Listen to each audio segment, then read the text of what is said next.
thrilled to be joined by two exceptional artists whose work beautifully blends cultures and genres. Lebanese singer and actress Hiba Tawaji and French-Lebanese trumpeter and composer Ibrahim Maalouf. Welcome to the show. Thank you. Thank you for having us. Thank you so much for joining us. So tonight you're performing a special tribute to iconic French songs right here in Istanbul, a city you know well. So first of all, what do you love most about being here? And then please give us a little hint about tonight's concert. We so much love Istanbul and Turkey that we actually came with all our family. I've played a lot in here in Turkey. And I remember that the audience is one of the most amazing audiences that you can perform in front of, because they are very... They understand music, yeah. You guys understand music like the right way. We're so emotional by nature. I think that's why. Maybe, but I think there is also something about musical education in here. Culture. People really listen to music in Turkey. It's not the case everywhere. So, and also this project, we played it only twice before. One time in France and one time in New York.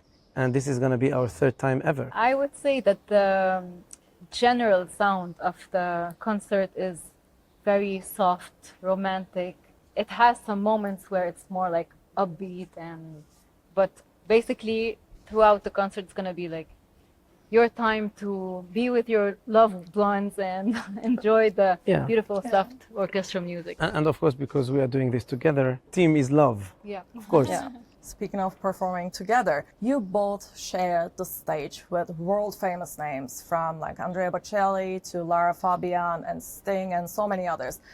But now I'm wondering, what's it like for you performing together as partners, as a married couple? Yeah, and sharing the stage with him is an amazing experience, because we feel like it's a family project. We're proud to see our kids in the crowd, seeing me and their father share this beautiful music, this beautiful moment, this love together on stage, our love for music also. Yeah. I'd like to talk about your music a little bit. Like, your music blends Lebanon and France, jazz, Arabic music, and classical music. So what kind of freedom do you feel when you break boundaries? I think we belong to our times, and you know, on our phones, on TV, everywhere, but on our phones, we can go listen to any kind of music from the world, from all over the world, like even things that nobody knows about. You can even find it and listen to it. So you cannot ignore all these musics. So when you're composing or when you're arranging, you definitely have to bring all those influences. Otherwise, that means that you're kind of isolated, like, you know, living in a little box. Bubble. Yeah, we don't want to live in a bubble or in a box. We try to think our music in the same time very authentic, you know, very, very authentic, but in the same time in a global way.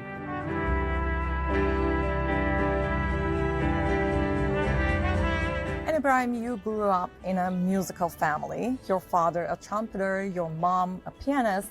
And then once you said you didn't even like the sound of trumpet as a kid. But here we are, Oops. You're world famous for it. And what changed your mind?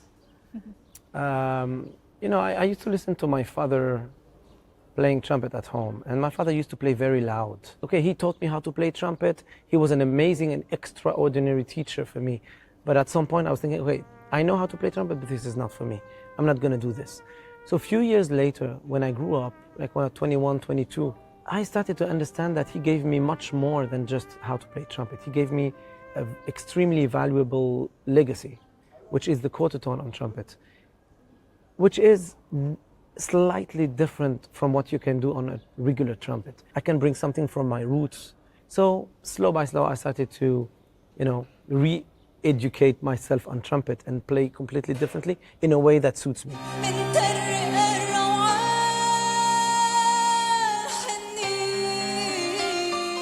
What about you, Hiba? Like, did you also dream of becoming a musician as a child, or did your path to music come a little later? Oh yes, it came really early.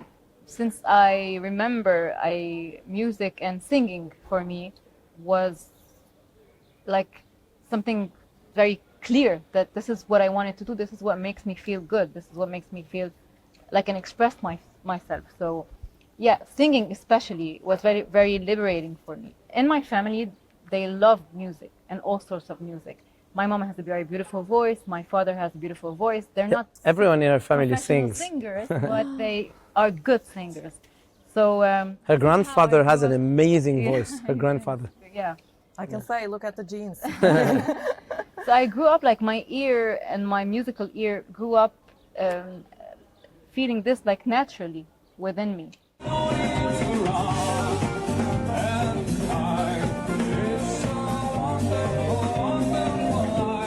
I don't know if you've seen it, but there was this video went viral during this conflict, the recent conflict, and from a Beirut rooftop it was Yeah. filmed. Have you seen it? So yeah. Yeah, it's so Yeah. dramatically symbolic and it's hauntingly beautiful because in the middle of a chaos, like literally, the people of Beirut are creating something beautiful. How do you feel about it?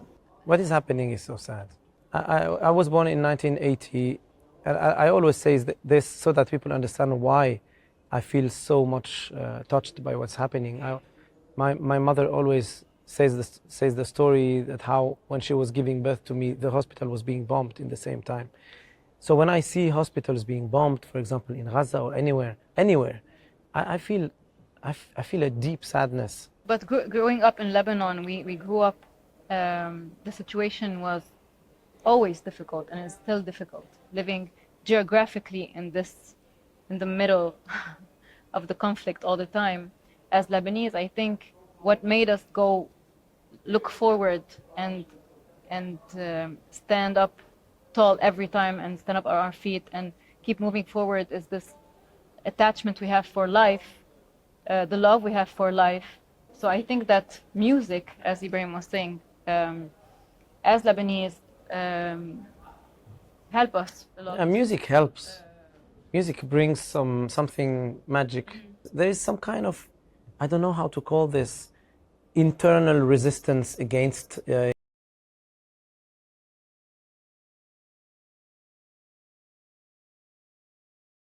Lovely chat.